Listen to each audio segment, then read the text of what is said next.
Sarah, when someone loses everything they thought was theirs, what's the first thing that goes through their mind? You know, Tony, I stood there on that porch with my suitcase, watching my mother-in-law's satisfied smirk as she slammed the door. 23 years of marriage, and suddenly I was nothing more than dead weight they could finally discard. The first thing I thought wasn't anger or hurt. It was this hollow realization that I'd become invisible in my own life. Every decision I'd made had led me to that exact moment of complete powerlessness. I had nowhere to go except a house I'd sworn never to enter again. But sometimes the places we fear most hold the answers we need most, don't they? Before we jump back in, tell us where you're tuning in from. And if this story touches you, make sure you're subscribed because tomorrow I've saved something extra special for you. Welcome back to the show, Sarah. Last time we spoke, you'd just left your in-laws' house with nothing but a suitcase and your grandfather's old keys. I have to ask, what was going through your mind during that drive to his place? You know, Tony, it's funny how desperation can make you do things you've avoided for years. I hadn't been to Grandpa's house since the funeral, and that was nearly 15 years ago. The whole drive there, I kept thinking about how he used to smell like pipe tobacco and old books, and how his house always felt like stepping into a different world. Tell me about your grandfather. He sounds like he was quite a character.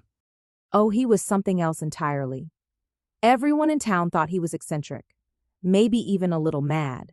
He had this way of talking about things that didn't quite make sense to the rest of us.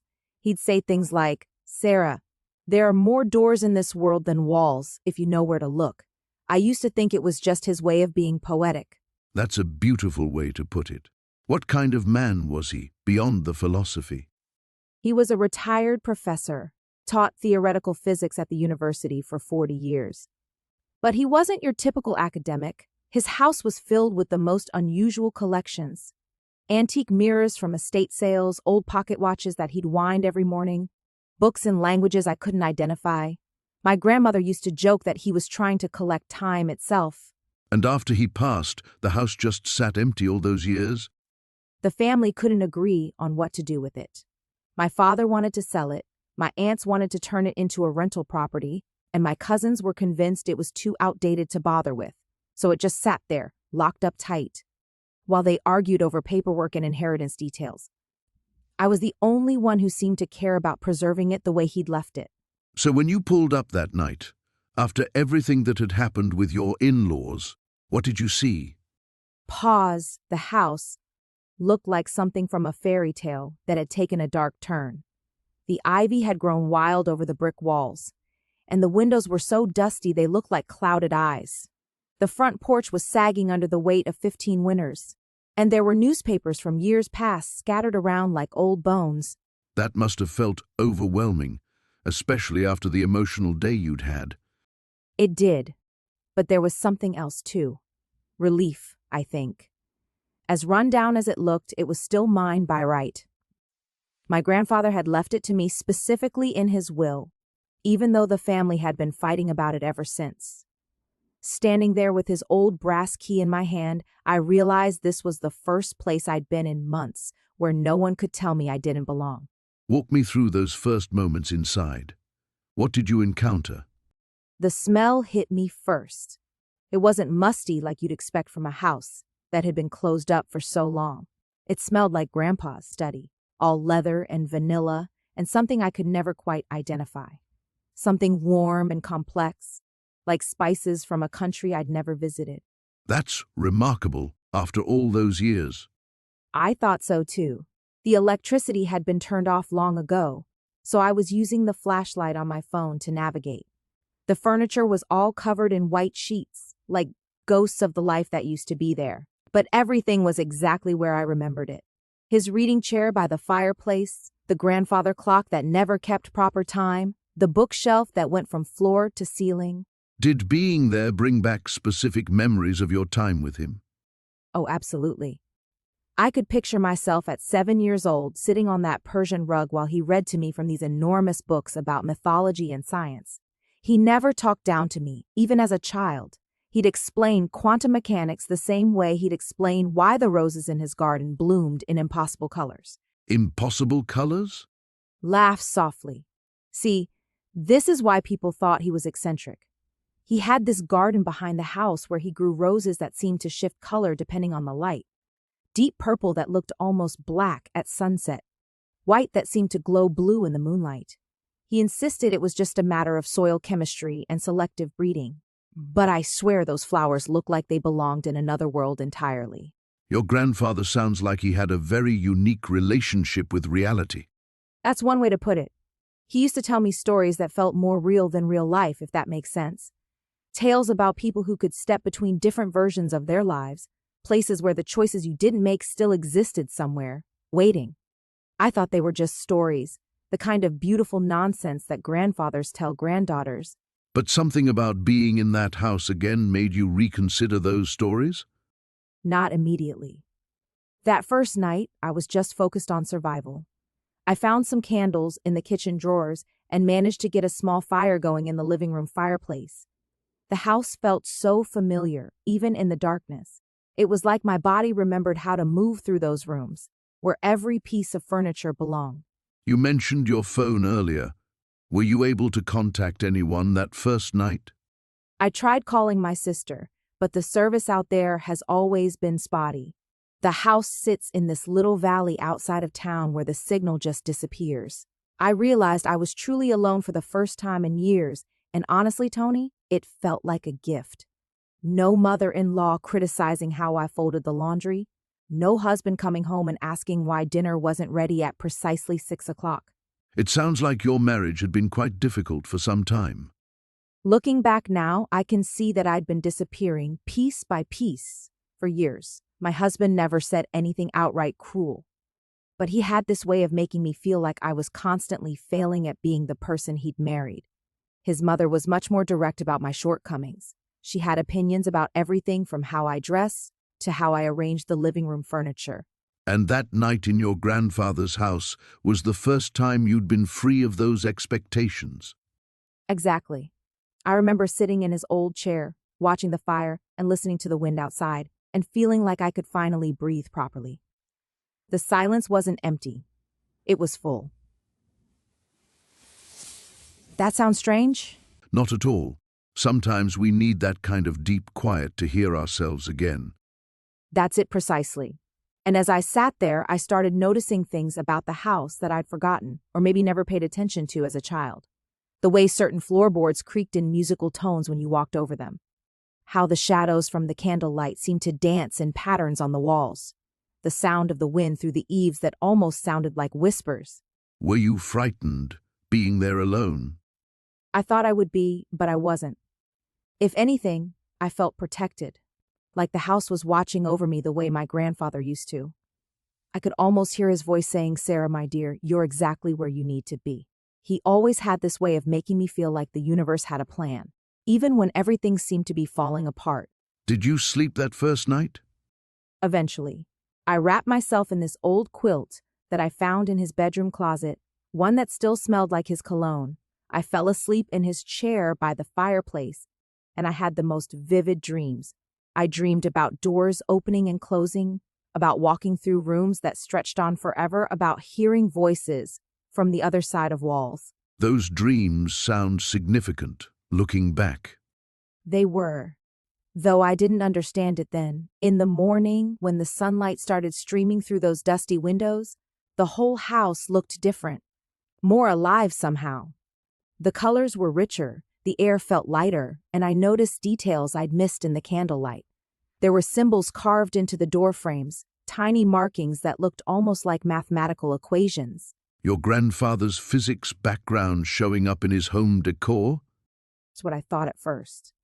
But the more I looked at them, the more they seemed like something else, like a language I should understand but didn't quite remember how to read.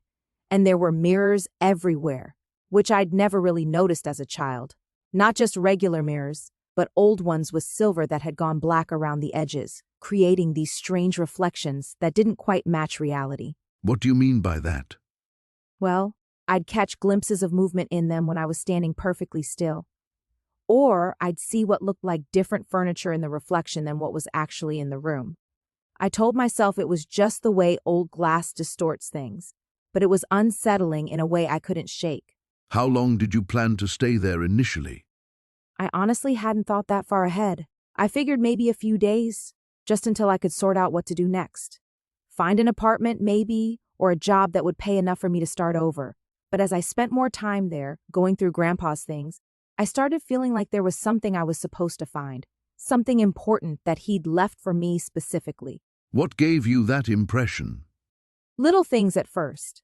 I found letters he'd written to me but never sent, all addressed in his careful handwriting. Notes about experiments he'd been conducting, observations about the nature of reality that seemed far too complex for a retired physics professor.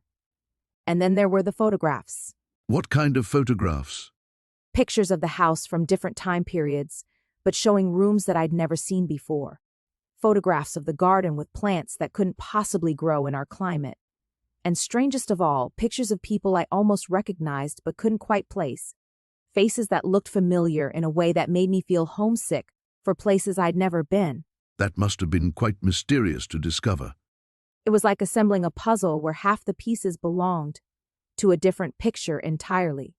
But I couldn't stop looking through everything. Couldn't stop feeling like I was on the verge of understanding something profound about my grandfather, and maybe about myself. That house was teaching me things I didn't know I needed to learn. And all of this was leading you towards something, wasn't it? Some kind of discovery that would change everything? Long pause. Yes. Though I had no idea what I was walking toward. If someone had told me then what I was about to find, I would have packed up and left immediately. Some doors, once you open them, change not just where you're going, but who you are when you get there. Sarah, I want to take our listeners back to that moment when you first approached your grandfather's house after all those years. Can you paint us a picture of what you saw that day? Oh, Tony. It was like stepping into a sepia photograph that had been left to fade in sunlight. The house stood there at the end of Maple Street, where it had always been, but it looked so much smaller than my childhood memory suggested. The white paint had peeled away in long strips, curling like old skin, and the front porch sagged under the weight of neglect. You mentioned in our pre-interview that you hadn't been there since your grandfather's funeral. That was what, 15 years ago? 16 years this past spring. I remember standing at his graveside thinking I should go back to the house, pack up his things properly. But life just swept me along. Marriage, children, the constant demands of keeping everyone else happy. The house became this distant responsibility I kept pushing to tomorrow. And your family, they never encouraged you to deal with the property? Soft laugh, my in-laws made it very clear they thought the whole place was beneath us. They'd drive the long way around town rather than pass by it. My mother-in-law once said it was an embarrassment to the family name. This ramshackle old place sitting there like a broken tooth in an otherwise respectable neighborhood. That must have been painful to hear, given your relationship with your grandfather. It cut deep every time, Tony. That house was where I learned to bake bread on Saturday mornings, where I'd sit on the back porch shelling peas while my grandfather told stories about the old days. The kitchen always smelled like coffee and pipe tobacco, and there were these sheer curtains in the living room that caught the afternoon light just so. When the breeze moved through them, it looked like dancing spirits. So when you found yourself with nowhere else to turn, going back there must have felt like both a homecoming and a defeat. That's exactly right. I stood there with my 2 suitcases, looking at that front door with its cracked green paint, and I felt like a child again, but also like a failure. 53 years old and reduced to seeking shelter in a house that probably didn't even have working electricity anymore. Walk me through those first moments of going inside. What hit you first? The smell, without question. You know how old houses have that particular mustiness, but this was different. It was like time itself had settled into the floorboards and walls. Dust motes hung in the air like tiny galaxies, and every step I took sent them swirling. The hardwood floors still held the same creaks and groans I remembered from childhood. And emotionally, Sarah, what was that like? Long pause. It was overwhelming, Tony. In the living room, my grandfather's reading chair still sat by the window, though the leather had cracked and the stuffing was coming out in places. His pipe rack was still on the side table, and I swear I could almost catch a hint of his tobacco blend in the air. It was like he just stepped out for a moment and might return any minute. You mentioned to me earlier that you'd always felt your grandfather was somehow different from other adults you knew as a child. Can you explain what you meant by that? He had this way of looking at the world that was both practical and magical, if that makes sense. Other grown-ups would dismiss my questions about why shadows move certain ways, or why some rooms felt warmer than others. My grandfather would nod seriously and say things like, "Well now, Sarah, because this old house has seen a lot of living and houses remember everything." He sounds like he was quite a storyteller. Oh, he was. But the strange thing is, I'm starting to realize they might not have all been stories. He'd talk about roads not taken, about how life was like a tree with countless branches, and how sometimes, if you knew how to look, you could glimpse what grew on the branches you didn't climb. That's a beautiful metaphor. Did you understand what he meant at the time? As a child, I thought it was just his poetic way of talking. He'd say things like, "Every choice we make opens one door and closes another. But the rooms behind those closed doors don't disappear, Sarah. They're still there, still furnished with the lives we might have lived. I love the mystery of it, even if I couldn't grasp the meaning." And now, as an adult returning to his house, did those words carry different weight? Standing there in that dusty living room, with my marriage dissolved and my children barely speaking to me, those words felt almost prophetic. I found myself wondering about all those closed doors in my own life. What if I'd stood up to my in-laws years ago? What if I'd pursued teaching instead of giving up my dreams to be the perfect wife and mother they demanded? It sounds like your grandfather's influence on you was profound, even after all these years. He was the only person who ever told me I was special, Tony. Not special because of what I could do for others, but special in my own right. He'd say I had the sight, whatever that meant. When I'd mentioned seeing things others didn't notice, or knowing things I couldn't possibly know, he'd just smile and tap the side of his nose. What kinds of things would you see or know? Little things, mostly. I'd know when the phone was going to ring before it did, or I'd see people in rooms where no one else was standing. I'd dream about places I'd never been, but that felt more real than my waking life. My parents worried I had too much imagination, but my grandfather would say imagination and perception were closer cousins than most people realized. And as you grew older, did these experiences continue? I learned to ignore them, to push them down. My in-laws certainly had no patience for anything that couldn't be explained by their narrow view of the world. My mother-in-law once told me that dwelling on fanciful notions was a sign of mental weakness. So I buried that part of myself, focused on being practical, responsible, normal. But, returning to your grandfather's house, did that buried part of yourself begin to stir again? Pause. From the moment I stepped through that front door, Tony, I felt something awakening.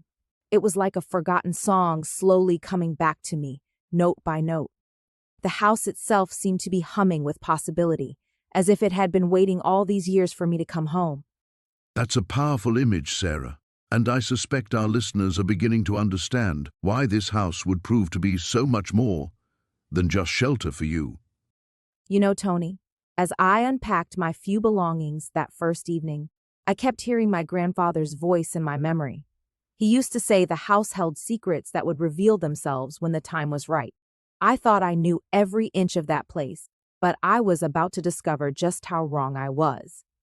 Sarah, I want to take our listeners back to that moment when you first stepped inside your grandfather's house after all those years. Can you paint a picture of what greeted you when you opened that front door? Long pause, Tony. I still get chills thinking about it. The smell hit me first. That particular combination of old wood, dust, and something else I couldn't quite place. Something sweet and familiar, like the lavender sachets my grandmother used to tuck into dresser drawers. The afternoon light was filtering through those heavy curtains, creating these golden columns of dancing dust motes. It was like walking into a photograph that had been sitting in an attic for 30 years. You mentioned in our previous conversation that your grandfather was quite the character. For those just joining us, can you tell us a bit about the man who owned this house? Oh, Grandpa was extraordinary, Tony. He was one of those men who seemed to have lived several lifetimes in one. He'd been a carpenter, a traveling salesman, and toward the end of his life he became fascinated with what he called the mysteries of existence. My mother always rolled her eyes when he'd start talking about parallel universes and alternate realities. She thought he'd been reading too many science fiction novels. But you didn't dismiss his interests so easily, did you? No, I was probably the only one who really listened to him. Even as a child, I found his ideas captivating. He used to tell me that every choice we make splits the world like a tree branch, creating infinite possibilities. Sarah, he'd say, somewhere out there is a version of you who made different choices, living a completely different life. I thought it was just wonderful storytelling back then. Walking through that house again, did those memories come flooding back? They did, but there was something else, Tony. Something I hadn't expected. As I moved through the rooms, touching his old furniture, looking at the books he'd left open on tables as if he'd just stepped out for a moment, I felt this overwhelming sense of regret. Not just for losing him, but for all the conversations we never finished. All the questions I never asked. What kind of questions? Well, he was always hinting at things, like there were secrets in that house that he wanted to share but couldn't quite bring himself to reveal. I remember one summer when I was maybe 12, I found him in his study at 3 a.m, surrounded by these old journals and what looked like architectural drawings. When I asked what he was working on, he just smiled and said, "Insurance, little one. Insurance against a life unlived." That's quite a phrase. Did you understand what he meant? Not then. But standing in that study again, seeing those same journals still scattered across his desk, I started to wonder if maybe his fascination with alternate realities wasn't just philosophical curiosity. There was an intensity to his interest that seemed almost personal. You described the house as if it had been waiting for you. Was that just the emotion of the moment, or was there something more tangible about that feeling? Pause. Tony, this might sound strange, but the house felt alive. Not in a frightening way, more like it was holding its breath. I kept expecting to hear his footsteps creaking on the floorboards above me, or catch a whiff of his pipe tobacco drifting down the hallway. But more than that, I felt like the house was observing me, seeing if I was ready for something. Ready for what? I didn't know then. All I knew was that after the humiliation with my in-laws, after feeling like such a failure, being in that house made me feel connected to something larger than my own disappointments. Grandpa always made me feel like I had potential, like there were possibilities in me that others couldn't see. Tell me about exploring those rooms. What did you discover? Each room was like opening a time capsule. His bedroom still had the same patchwork quilt my grandmother had made. The kitchen had mason jars lined up on shelves, filled with herbs and spices that somehow still held their fragrance. But it was his study that drew me back again and again. Those journals I mentioned were filled with his handwriting, pages and pages of what looked like scientific calculations mixed with philosophical observations. Could you make sense of any of it? Some of it. He wrote a lot about regret, about the weight of choices made and unmade. There was this one passage that struck me. Every door we don't open, every path we don't take, leaves a ghost of ourselves wandering in the shadows of what might have been. Reading that, Tony, after everything that had happened with my marriage, with feeling so lost and displaced, it felt like he was speaking directly to me across all those years. It sounds like you were processing more than just the physical space of the house. Exactly. I was processing my grandfather's legacy, yes, but also my own life. Sitting in his chair, surrounded by his books and papers, I started to really examine the choices that had led me to that moment. The decision to marry my ex-husband, the compromises I'd made to please his family, the dreams I'd set aside. I began to wonder what my life might have looked like if I'd been braver, if I'd trusted my instincts instead of always trying to fit into someone else's vision of who I should be. And that's when you decided to really search the house thoroughly? Yes, though at the time, I told myself I was just being practical, looking for important papers, checking the structural integrity, that sort of thing. But deep down, I think I was searching for something else, some kind of sign or guidance about what to do next with my life. Little did you know what you were about to discover. Soft laugh. Tony, if someone had told me what I was going to find behind that false wall in the basement, I would have thought they needed professional help. But sometimes life has a way of presenting us with exactly what we need, even when it's the last thing we expect. Sarah, we've been talking about your grandfather's house, the memories, the decision to stay. But I sense there's something more significant that happened during those early days there. Something that changed everything. Long pause. You're very perceptive, Tony. Yes, there was something. Something I've never told anyone before today. I'm not even sure people would believe me if I did. This is a safe space, Sarah. Whatever you discovered in that house, whatever happened to you there, I'd like to hear it. Take your time. It was my third night in the house. I'd been sleeping in what used to be my grandfather's study because it felt the most familiar. The bedroom upstairs still felt too personal, too much like I was intruding on his private space. Even though the house was yours now. Exactly. Grief does strange things to our sense of boundaries, doesn't it? Anyway, I'd been hearing these sounds at night. Not frightening sounds, just odd ones, like footsteps in the walls, or voices having conversations just beyond the range of hearing. That must have been unsettling, especially being alone in an old house for the first time in decades. I told myself it was the house settling, or maybe mice. Old houses make noise. Everyone knows that. But on that third night, I woke up around 2 in the morning and heard something different. It sounded like someone was moving furniture upstairs.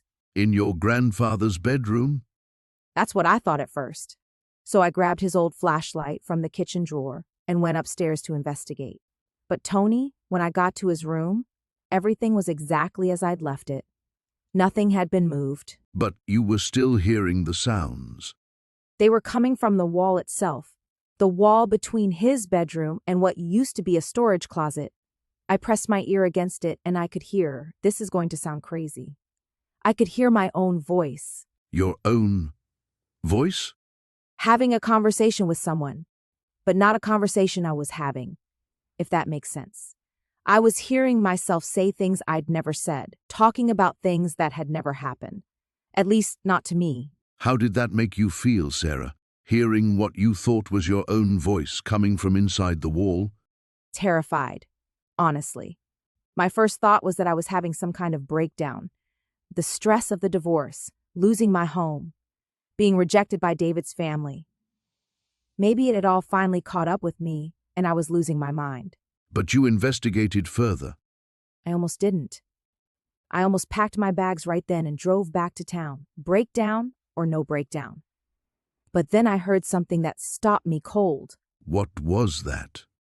I heard myself mention my grandfather by name, but I wasn't just talking about him, I was talking to him, having a conversation with him like he was right there in the room. And your grandfather had been gone for how long at this point? 15 years, Tony. 15 years. But the voice that sounded like mine was talking to him like they'd just had breakfast together. That must have been overwhelming. What did you do? I spent the rest of the night sitting on the floor with my back against that wall, just listening. Sometimes I could hear the voices clearly, sometimes they faded to whispers, but it was definitely my voice, and it was definitely his voice. Could you make out what they were discussing? Pieces of it. They were talking about a garden. My grandfather was giving advice about planting tomatoes and when to harvest herbs. But Tony, my grandfather never had a garden. He lived his whole life in apartments in this house, which has nothing but a concrete courtyard out back. So you were hearing a conversation about something that, in your reality, had never existed. Exactly. And that's when I realized I wasn't losing my mind. Something else was happening here. Something connected to this house, to my grandfather, to me being here. How did you come to that conclusion? Because I remembered something my grandfather used to say when I was little. He'd tell me stories about the house, about its history. He always said it was special, that it held memories in its walls like other houses hold dust. Did you think he meant that literally? At the time, no. I thought it was just his way of making the house seem magical to a child. But sitting there in the dark, listening to impossible conversations, I started to wonder if maybe he'd been trying to tell me something important. So, what was your next step? Did you try to find the source of these voices? I waited until morning. I needed daylight and coffee before I went looking for explanations that might turn my world upside down. That sounds like a wise approach. Were you afraid of what you might find? Terrified, but also curious in a way I hadn't felt since I was a child. You know that feeling, Tony? When you're scared but you absolutely have to know what's behind the mysterious door? I do indeed. And I imagine that after everything you'd been through with your in-laws and the divorce, you were ready for something in your life to be genuinely mysterious rather than just painful. You understand it perfectly. I'd spent months dealing with lawyers and mediators and people who seemed to take pleasure in dismantling my life, piece by piece. The idea that there might be something wonderful and unexplainable in this house. It felt like a gift. Even if you didn't know yet what kind of gift it might be. Especially then. Sometimes the not knowing is the most precious part. Sarah, we've talked about the house, the memories, but I sense there's something more, something that changed everything for you in that place. Long pause, you're very perceptive, Tony. Yes, there was something I've never told anyone before today. Take your time. What happened? It was my third day back in the house. I'd been cleaning, sorting through decades of dust and memories. The kitchen was almost livable again, and I was starting to feel like maybe I could actually make this work. You were beginning to settle in. Exactly. For the first time since David died, since his family threw me out, I felt a tiny spark of hope. Like maybe I wasn't completely lost after all. And then? I was working in what used to be Grandpa's study. He had this massive oak desk that took up half the room. I was trying to move it to clean behind it, and that's when I heard it. Heard what? A hollow sound. The wall behind the desk, it didn't sound right when I accidentally bumped a chair against it, so I started tapping along the paneling, and sure enough, there was a section that sounded completely different. A hidden space? That's what I thought. You know how old houses sometimes have storage areas behind walls? I figured maybe Grandpa had hidden some family documents or old photographs. So you investigated further. I spent hours that day trying to figure out how to access it. The paneling looked seamless, but I knew something was there. Finally, I found a small lever disguised as part of the wood grain. What did you find when you opened it? Pause. Tony, this is where you're going to think I've lost my mind. I'm listening, Sarah. No judgment here. It wasn't a storage space. It was a doorway. A doorway to what looked like another version of my grandfather's study. Another version? I know how it sounds, but I'm telling you, when I stepped through that opening, I was still in the same room, but everything was different. The furniture was arranged differently. The books on the shelves were different. Even the light coming through the windows had a different quality. How did you react to seeing this? I thought I was having some kind of breakdown.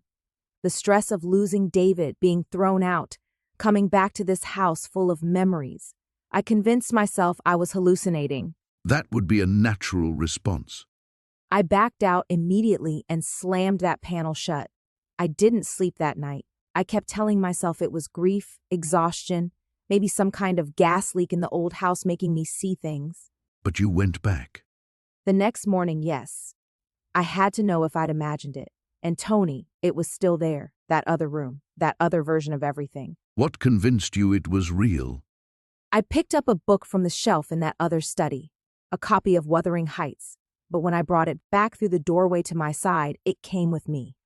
It was real, solid. I still have it upstairs. That must have been terrifying and fascinating at the same time. Terrifying doesn't begin to cover it. Here I was, a woman who'd lost everything, questioning my own sanity, and now I'm discovering something that shouldn't exist. Something that defied everything I thought I knew about the world. Did you explore further? Not that day. I was too shaken. I sat in the kitchen for hours, just staring at that book, wondering if I was losing my grip on reality completely. What went through your mind? I thought about calling someone, but who? David's family had already made it clear I was unwelcome. I had no close friends left after years of being a caregiver. And what would I even say? That I'd found a magical doorway in my dead grandfather's house?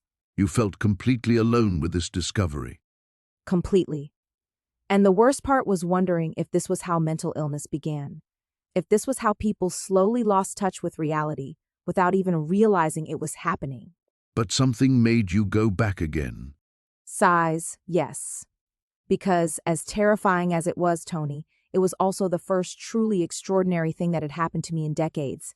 And when you've lost everything, when you're at the absolute bottom, even something impossible starts to look like possibility. So you made the decision to investigate this mystery further. I did. And that decision changed everything about what I thought I knew about life, about choices, about the paths we take and the ones we don't. Sarah, I have to ask, standing in that room, seeing multiple versions of your life through that portal, how did you even begin to process something like that? Long pause. You know, Tony, I think the strangest part wasn't the impossibility of it all. It was how familiar it felt. Like part of me had always known these other paths existed, just beyond reach. That's fascinating. Most people would probably run screaming from something so far outside their understanding of reality. Oh, believe me, every rational part of my brain was screaming.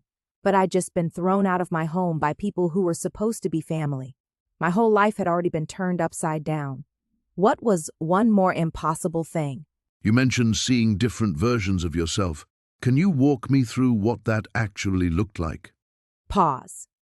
The first glimpse was of me at 35, wearing a wedding dress I'd never seen before. Different man, different church, different life entirely. I was laughing in a way I hadn't heard from myself in years. Just pure joy, Tony. When was the last time I'd felt that? And that didn't frighten you? It should have. Instead, it broke my heart. I realized I'd spent so long trying to fit into the life I thought I was supposed to want that I'd forgotten what actually wanting something felt like. That's a profound realization. How did you handle seeing these other paths you could have taken? Voice quieter. At first, I felt cheated. Angry. Here were all these versions of Sarah who had made different choices, braver choices. One had moved to Italy after college instead of staying home for a man who wasn't worth it. Another had children, was teaching them to paint in a sunny kitchen I'd never seen but somehow recognized. Regret can be overwhelming when we see it laid out so clearly like that. But then something shifted, Tony. I started to see the common thread running through all these different lives. In every version, through every choice, there was this core of who I was that remained unchanged. The essence of Sarah, if you will. Can you describe what that essence looked like to you? Pause, resilience, creativity, a deep capacity for love, even when it wasn't returned the way I hoped. In the version where I was a teacher, I saw myself staying late to help struggling students. In the one where I was an artist, I was painting portraits of elderly people for free because their families couldn't afford them. So these weren't just different paths, but different expressions of the same fundamental character. Exactly. And Tony, that's when I understood why my grandfather's house had kept this secret. It wasn't about showing me what I'd lost. It was about showing me what I still carried within me, no matter what choices I'd made or what circumstances I faced. That's a beautiful way to frame it. But I imagine it also raised some difficult questions about your current situation. Sighs. Oh, it certainly did. Looking at my marriage through this new lens was painful. I could see versions of myself who had recognized the red flags earlier, who had demanded better treatment, who had walked away before things got so toxic. How do you reconcile that knowledge with the choices you actually made? That's what I was wrestling with when I heard footsteps upstairs. Footsteps? Sarah, you've mentioned before that the house had been empty for decades. Voice drops. That's what I thought. But there I was, standing in front of this impossible portal, and I heard clear, deliberate footsteps moving across the floor above me. Not the settling of an old house, Tony. Someone was walking around up there. What did you do? I froze. Part of me wondered if seeing these other realities had somehow affected my grip on this one. Was I losing my mind? Was the stress of everything finally catching up to me? Those would be reasonable concerns given the circumstances. But then I heard something that made my blood run cold. The footsteps stopped right above where I was standing, and then came 3 slow, deliberate knocks on the floor, like someone knew exactly where I was and was trying to get my attention. And you were certain you were alone in the house? I had been certain, yes. I'd checked every room when I first arrived, but standing there in that basement, looking at impossible doorways to other lives, I realized I didn't know anything for certain anymore. How did you find the courage to investigate those footsteps? Pause. Maybe courage is the wrong word, Tony. Maybe it was just that I'd already lost everything I thought mattered. What was there left to be afraid of? Sarah, you mentioned discovering these other versions of your life through the portal. I'm curious about something deeper here. How did seeing these alternate realities change the way you viewed your own choices? The decisions that led you to that moment of being thrown out by your in-laws? Long pause. You know, Tony, that's the question that kept me awake those first few nights. I'd come back from looking through that shimmering doorway, and I'd sit in my grandfather's old kitchen chair, just thinking. In one reality, I saw myself as a successful architect. I'd never married David. I was living in a downtown loft, designing buildings that actually got built. That must have been difficult to witness, especially given how your marriage had deteriorated. It was complicated. Part of me felt this sharp pang of regret, like maybe I'd wasted my life. But then I kept watching that other Sarah, and I noticed something. She was accomplished, yes, but she was also alone, really alone. She'd come home to this beautiful space, pour herself a glass of wine, and eat dinner while reviewing blueprints. No one to share her victories with. So, success came with its own price in that reality. Exactly. And that made me start questioning everything I thought I knew about my own path. Because sitting there in my grandfather's house, I felt more alone than I'd ever felt. But I was also beginning to feel something else. Something I hadn't experienced in years. What was that feeling, Sarah? Freedom. Pause. For the first time since I was 22 years old, nobody was telling me what I should want, how I should act, who I should be. David's mother wasn't critiquing my housekeeping. David wasn't dismissing my ideas about maybe going back to school. I could just be. That's a profound realization. Did seeing these other versions of yourself help you understand what you truly wanted from life? It did, but not in the way I expected. See, there was another reality where I'd become a teacher, like I'd originally planned. I was married to someone else entirely, a kind man who listened when I spoke. We had children, a modest home filled with laughter. It looked perfect from the outside. But something was missing there too. The spark was gone from my eyes, Tony. That version of me was content, but she'd never taken risks. She'd never pushed herself or discovered what she was truly capable of. She was safe, but she was also somehow smaller than she could have been. So you were seeing the trade-offs that come with every major life decision. Yes, and it was both humbling and liberating. I started to understand that my grandfather had left me more than just a house. He left me a chance to really examine my life without judgment, to see that every path has its shadows and its light. Your grandfather sounds like he was quite perceptive. Had he ever spoken to you about making difficult choices when you were younger?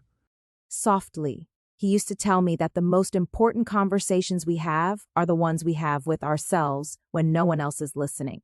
I never fully understood what he meant until I was sitting in that house, night after night, processing what I'd seen through the portal. What kinds of conversations were you having with yourself during those quiet nights? I was finally asking myself the hard questions, Tony. Not what David wanted, or what his family expected, or what society told me a woman my age should want. I was asking what would make me feel alive again. What would make me respect myself when I looked in the mirror.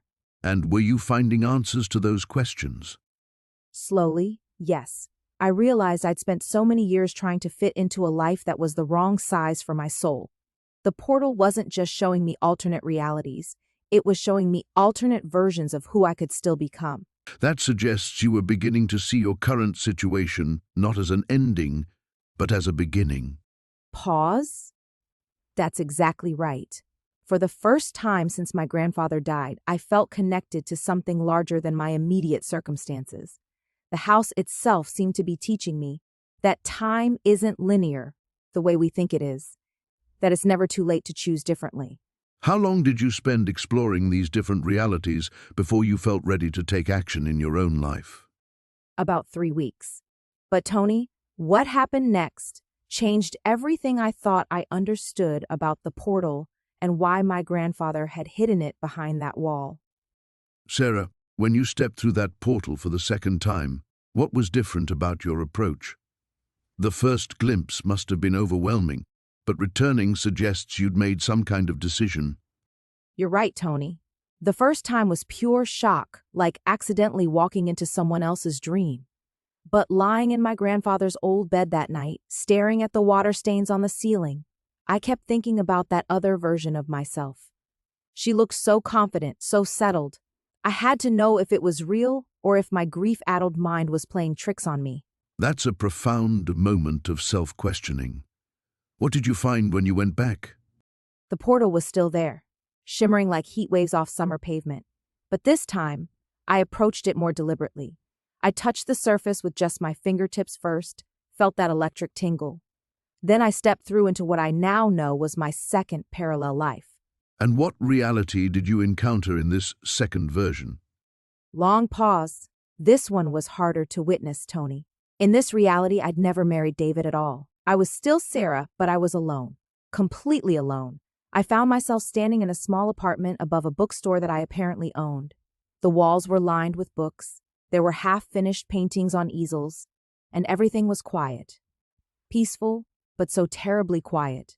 How did that version of you seem to be living? She came home while I was there. This other me. I hid behind a bookshelf and watched her unlock the door. She moved with this deliberate slowness, like someone who never had to hurry for anyone else. She made herself tea, sat by the window, and read until dark. No phone calls, no interruptions. Part of me envied that peace, but part of me felt hollow watching it. What struck you most about observing this solitary version of your life? The absence of conflict, strangely enough. In my real life, even before the in-laws threw me out, there was always tension. David caught between his family and me, arguments over Sunday dinners, criticism about my career choices. But in this reality, there was no David, no marriage, no in-laws.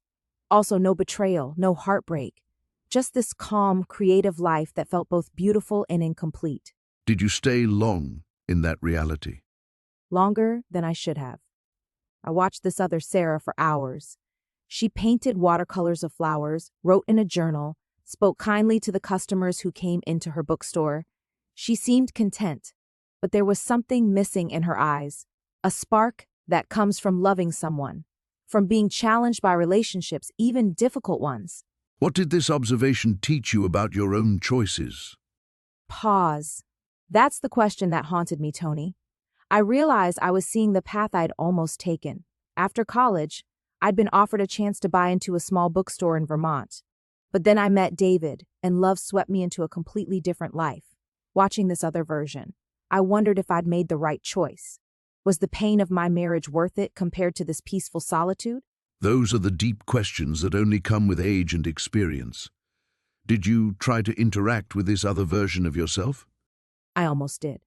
She was arranging books near where I was hiding, and for a moment our eyes nearly met. But something held me back. Instinct, maybe, or respect for the boundary between realities. I slipped back through the portal before she could see me. When you returned to your grandfather's house, how had this second experience changed your perspective? I felt more confused than before. Honestly, the first reality had shown me a version where I'd made different choices with David, where love had triumphed. The second showed me a path without David at all, where I'd chosen independence over partnership. Both seemed valid, both had their beauty and their losses. And yet you went back again. What compelled you to continue exploring? My grandfather's journal. After that second visit, I found myself really reading his notes about the portal. He'd written about something he called the paradox of infinite selves. He said that seeing other versions of our lives isn't meant to make us regret our choices, but to help us understand the weight and value of the path we've actually walked. That's wisdom that comes from deep reflection. What else did his journal reveal? He wrote about visiting dozens of versions of his own life over the years. In some, he'd never left his hometown. In others, he'd moved to different countries. had different careers, married different women, or never married at all. But he always came back to this reality, to this house, to the life he'd actually lived. Did he explain why he always returned? He said something that stayed with me, Tony. He wrote that seeing all the possible paths helped him appreciate the one he'd chosen, not because it was perfect, but because it was real. The struggles, the losses, the mistakes, they all mattered because they were genuinely lived, not just observed. How did that insight affect your feelings about your own situation with David and his family? It made me realize I'd been focusing on all the wrong things. I'd been so angry about the in-laws throwing me out, so hurt by David's weakness in not defending me. But those experiences, even the painful ones, were part of my real story. The other versions were fascinating to observe, but they weren't mine to live. That suggests a shift in how you were processing your recent upheaval. Exactly. Instead of seeing myself as a victim of circumstances, I started understanding that every choice leads somewhere, and every path has its shadows and sunshine. My marriage to David brought me love, yes, but also conflict. My kindness toward his family left me vulnerable to their cruelty, but it also taught me about my own capacity for forgiveness and strength. Did you feel ready to stop exploring the parallel realities at that point? Not yet.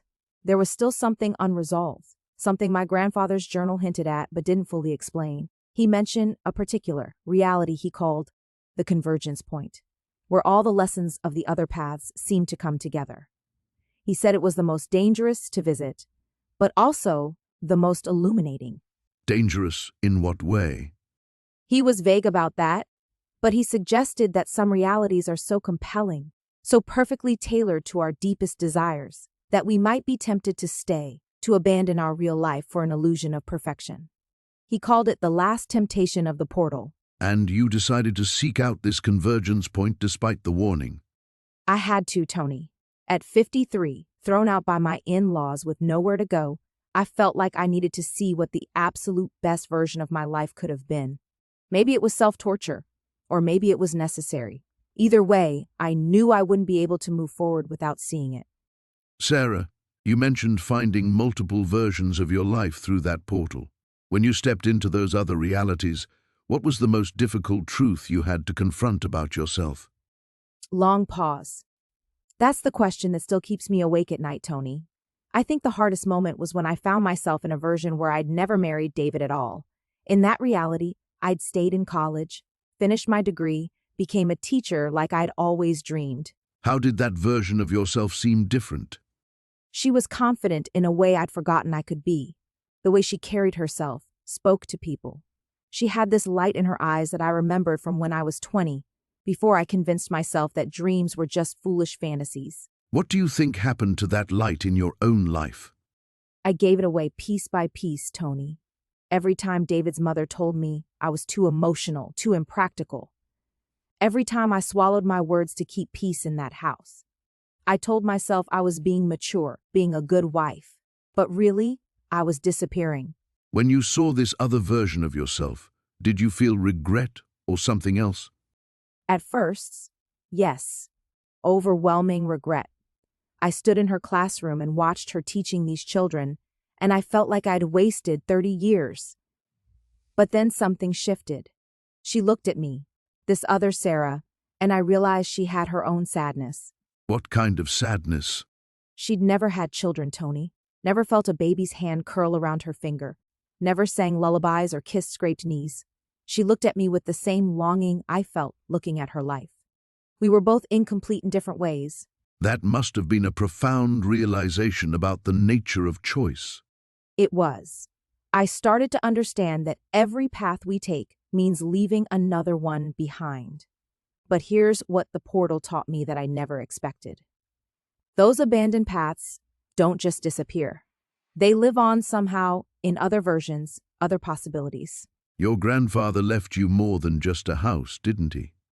Soft laugh. Oh, Tony, if you'd known him. He used to tell me stories when I was small about the different lives a person could live. I thought they were just fairy tales. He'd say, Sarah, every choice is a door, and behind every door is a whole new world. Do you think he knew what was hidden in that house? I'm certain of it now. There were journals I found later, tucked behind books on his shelves. He wrote about the portal, about the responsibility that came with it. He called it a gift, but also a burden. The knowledge that nothing is ever truly lost, but also that everything comes with a price. What kind of responsibility did he mean? Not to get lost in the other lives, Tony. Not to use them as an escape from the choices we've already made. He wrote about people who'd found portals like mine and never came back to their own reality because they couldn't accept their own decisions. That sounds like it would be a real temptation. It was. There was a version where my parents never died in that car accident.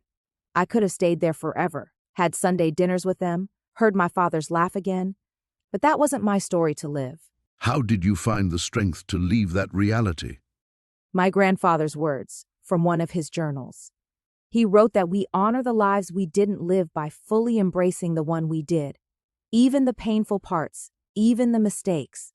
They're all threads in the same tapestry. Speaking of honoring your actual life, how has this experience changed how you see your marriage, your time with David's family? I used to think those years were wasted, Tony. Now I see them as necessary. They taught me what I was willing to sacrifice and what I wasn't. They showed me how strong I really am, even when I felt powerless. And David himself? How do your feelings toward him fit into this new understanding? Pause. David was doing what he thought was right, following the path his family laid out for him, just like I did for so long. I can't hate him for that anymore. But I also can't pretend it didn't cost us both something precious. What did it cost him? The chance to know who he really was, outside of his mother's expectations.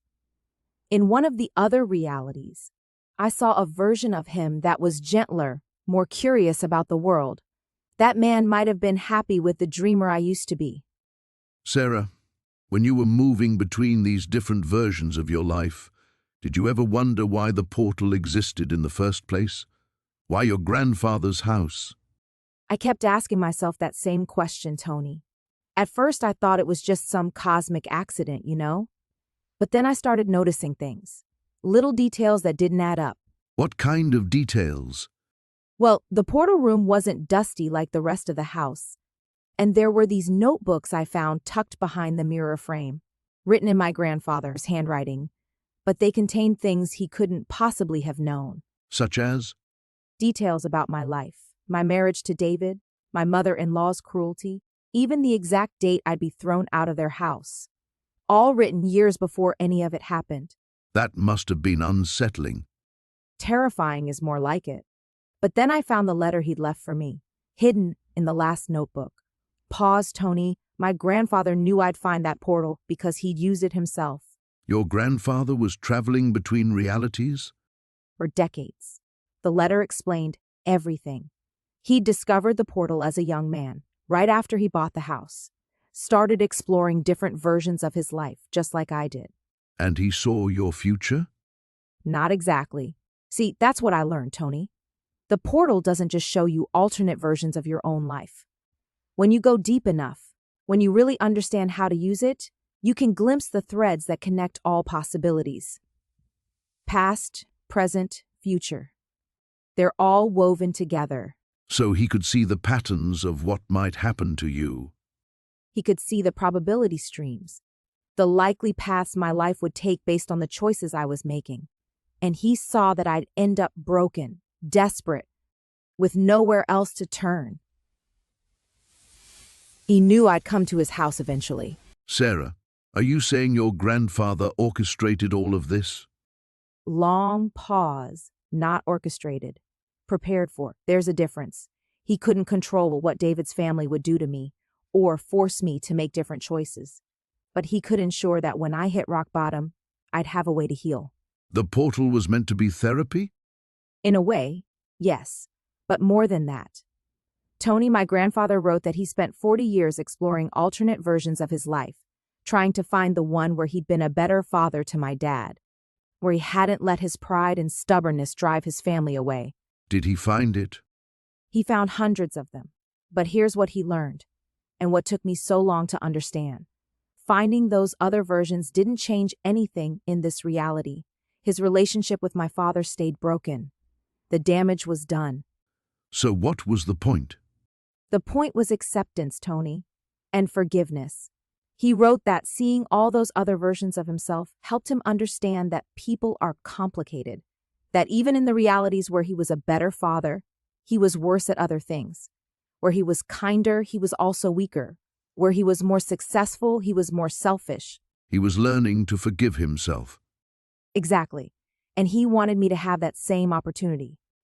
He knew I'd blame myself for my marriage falling apart, for not being strong enough to stand up to David's mother sooner, for all the ways I thought I'd failed.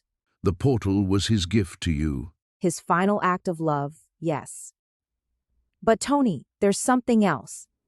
Something that changed everything for me. What was that? In his letter, he wrote about the version of reality where he'd reconciled with my father before Dad died, where they'd had those conversations they never had in this world. And in that reality, Tony, he told my father about the portal. Your father knew. In that other world, yes. And my grandfather wrote that my father's response was to say he wished he could leave something like that for me, some way to help me heal from whatever wounds life would give me. Poor Sarah, are you telling me that your father, even in an alternate reality, was thinking about your well-being? Voice breaking slightly. Yes. My grandfather's gift wasn't just the portal, Tony. It was letting me know that even in death, even across the boundaries of different realities, I was loved. That 2 generations of men in my family had cared enough to try to help me find my way. How did that realization change things for you? Everything, Tony. Because I finally understood that I wasn't alone. I'd never been alone. Sarah, you mentioned finding different versions of your life through that portal, but I'm curious about something deeper here. When you first walked into your grandfather's house after all those years, what did you really feel? Long pause.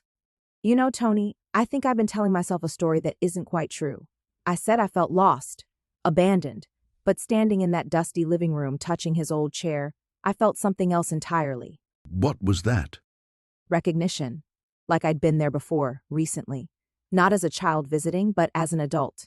The strangest thing was, I knew exactly where he kept his tea, which floorboard creaked, even where the spare key was hidden. That's fascinating. Had you visited him more recently than you'd mentioned? That's just it, Tony.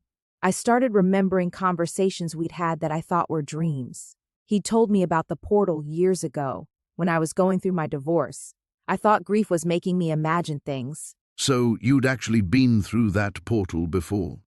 Softly, multiple times. The life where I stayed, married to David, had 3 children, never pursued my art. The one where I moved to Paris and became a painter but died alone. The version where I never married at all and built a successful business. Sarah, are you saying the portal experiences weren't happening for the first time when your in-laws kicked you out? No, Tony. I think I've been traveling between these realities for years, maybe decades. Each time I faced a major crossroads, I'd somehow find myself back at grandfather's house, looking through that wall at different choices. And you forgot each time? Not forgot, exactly. More like I convinced myself they were elaborate daydreams. Wishful thinking. But my grandfather, he was my anchor. He helped me understand that seeing these other lives wasn't about changing my choice, it was about accepting it fully. So when your in-laws threw you out? I wasn't a desperate woman stumbling into magic, Tony. I was someone who'd spent years learning to navigate between worlds, finally ready to stop running from the life I'd actually chosen. That changes everything about your story, doesn't it? It does. I wasn't escaping my reality through that portal. I was finally coming home to it. Sarah, you mentioned finding something else in that room with the portal, something that changed everything about what you thought you knew. Long pause. There was a journal, Tony, hidden beneath the mirror frame, written in my grandfather's handwriting, but the entries were dated just weeks before I arrived at his house. Weeks before, but hadn't he been gone for years? That's what I'd always believed. The journal told a different story entirely. He'd been traveling between the realities, Tony, for decades, watching over different versions of our family, trying to understand the consequences of choices. He knew about the portal all along. More than that, he'd been the one maintaining it. The last entry was addressed to me specifically. He knew I'd find it when I was ready. What did he want you to understand? That the portal wasn't just showing me alternate lives, Tony. It was offering me a choice. One final choice that would determine not just my future, but the future of every reality I'd witnessed. Pause. That sounds like an enormous burden to place on someone. He wrote that I was the only one who could see clearly because I'd lived through the consequences. The pain, the regret, the moments of joy I'd missed. He said the portal would soon close forever, and I had to decide which reality deserved to continue. All of them couldn't exist simultaneously? The mirror was cracking, Tony. Each time I'd used it, each journey had weakened whatever force held these realities together. I could feel it that night, a trembling in the air, like the whole house was holding its breath. How do you prepare for a decision like that? Choosing between entire worlds? You don't. Really. I sat in that room until dawn, thinking about every version of myself I'd met. The successful businesswoman who'd never known love. The mother who'd lost herself completely. The woman who'd stayed safe but never truly lived. And your current reality? The one where you'd been thrown out, lost everything?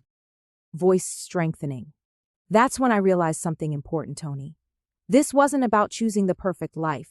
It was about choosing the life where I still had the power to change things, where my story wasn't finished yet. You were preparing to fight for your own reality. I was preparing to save them all. Sarah, you mentioned earlier that you felt drawn back to that room with the portal. What was going through your mind as you prepared for what might be your final journey through it? Deep breath. I knew I couldn't keep running between these different versions of myself forever, Tony. Each world I visited showed me pieces of who I could have been, but I was losing sight of who I actually am. That must have been terrifying. How do you prepare yourself for something like that? I spent hours just sitting in that room, looking at the shimmering surface of the portal. I thought about my grandfather, about why he might have sealed this place away for so many years. Maybe he faced the same choice I was facing. What choice was that, Sarah? Whether to keep searching for a perfect life that might not exist, or to accept the messy, complicated reality I was given. I realized I'd been looking for someone else to blame for my unhappiness. My in-laws, my circumstances, even my own past decisions. Did you consider staying in one of those other worlds permanently? Oh, absolutely. There was one where I'd never married, where I'd traveled the world and built this amazing career. Another, where I'd had children, where my husband was kind and loving. It would have been so easy to just slip into one of those lives. But something held you back. Pause. Those weren't my lives to live, Tony. They belonged to other versions of myself who had earned them through their own choices and struggles. I would have been a thief, stealing someone else's happiness. So, you made the decision to confront your own reality one final time. I knew I had to go back to the world where my in-laws had thrown me out, where everything felt broken and hopeless. But this time, I wasn't going back as a victim. I was going back with the knowledge of who I could become. That takes incredible courage, Sarah. How did you find that strength? I thought about all the versions of myself I'd met. Each one had faced their own challenges, their own heartbreaks, but they'd all survived, thrived even. If they could do it, so could I. I just had to stop looking for someone else's answers and start creating my own. And you were ready to face whatever consequences that might bring? I was ready to face myself, Tony. Everything else would follow from there. Sarah, you're standing at the portal now, aren't you? Tell me what's going through your mind. I can see them all, Tony. Every version of myself I could have been. The successful lawyer, the mother of 3, the woman who never married at all. They're all looking back at me through their own doorways. And what are they telling you? Long pause. That's just it. They're not telling me anything. For the first time since I found this place, they're silent. Just watching, waiting. Waiting for what? For me to choose. But here's what I've realized, Tony. I've been searching through all these lives, thinking I needed to find the right one. The perfect one where everything worked out. But that's not what you found. No. What I found is that every single version of me in every reality was still searching for something. The lawyer Sarah envied the mother. The mother Sarah wondered about the career she never had. Even the Sarah, who seemed to have everything, was standing at her own portal, looking into other lives. So, what does that tell you about choice, about regret? That running away isn't the answer. Whether it's running to my grandfather's house or running to another version of my life. The problem was never my choices, Tony. It was that I stopped making them altogether. How do you mean? After my husband died, after the in-laws rejected me, I just existed. I let things happen to me instead of deciding what I wanted to happen. I blamed the past instead of creating a future. And now? Now I know that this life, this messy, imperfect, sometimes heartbreaking life is mine. Not because it's perfect, but because it's the only one where I can still make choices, where I can still change things. What's the first choice you're going to make? Footsteps. I'm walking away from the portal, Tony. I'm going upstairs to pack grandfather's photographs, his books, the things that matter. Then I'm going to sell this house. And after that? After that, I'm going to stop looking backward through doorways and start looking forward through windows. I'm 62 years old. That's not an ending. That's still a beginning, if I choose to make it one. And you're choosing. Yes, Tony. Finally, I'm choosing. So you're standing before all these portals, Sarah. What's going through your mind in that moment? Long pause. For the first time in years, Tony, I felt complete. Like I was seeing all the scattered pieces of myself finally laid out where I could understand them. That's profound. What did you decide to do? I realized I didn't need to choose between them anymore. Each version taught me something essential about who I really am. The successful businesswoman showed me my strength. The mother revealed my capacity for love. The traveler demonstrated my courage. And the abandoned woman you'd been? She was the one brave enough to walk through that portal in the first place. Pause. I understood then that the house wasn't offering me escape, Tony. It was offering me integration. Integration? All these selves weren't separate lives I'd missed. They were parts of me that had always existed, waiting to be claimed. The portal wasn't magic. It was mirror. So, Sarah, as we wrap up your incredible story, what do you carry with you from all those glimpses into your other lives? Long pause, peace, mostly. I spent so many years wondering what if, What if I'd taken that job in Seattle? What if I'd stayed in college? What if I'd never married David? And now? Now I know those other Sarahs weren't happier or sadder than me. Just different. The struggling artist version, the successful lawyer, the mother of 3, they all had their own regrets, their own what-ifs. The portal is still there, isn't it? It is. Sometimes I sit in grandfather's study and just look at that wall, knowing I could step through. But I don't need to anymore. What changed?